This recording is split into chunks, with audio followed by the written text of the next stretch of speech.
Hi there. We're doing an unboxing video on the new Nakamichi CarPlay piece, NAM3510-M7. Now before we open the box, I'm going to tell you what this piece has in it. It's a 7-inch full glass touch panel.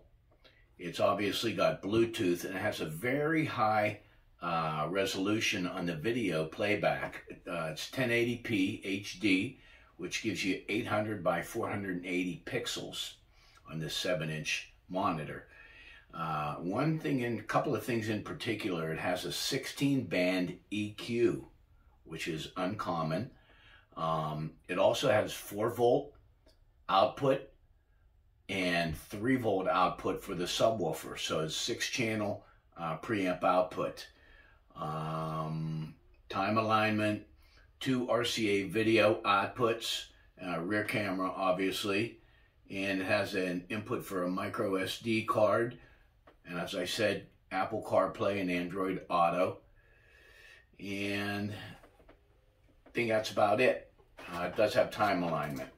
So when you open the box here, your standard harnesses,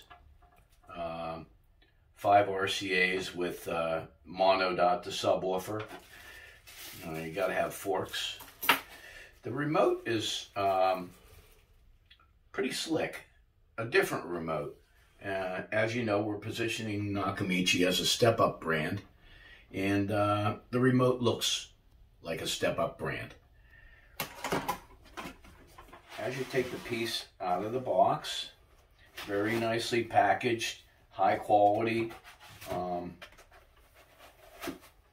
packaging. Does anybody know what this does?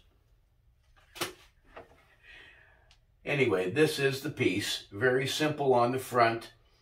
Micro SD card up in the top left. Microphone and an IR light. Plus minus. On off button. Microphone, and then here at the bottom is your USB input.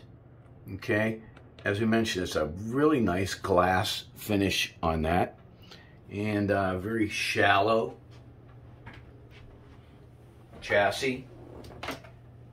Very simple on the back for input of the harnesses. So this is the latest CarPlay piece from Nakamichi, and we're hoping for some good things for this piece. So I hope you like it. Thanks.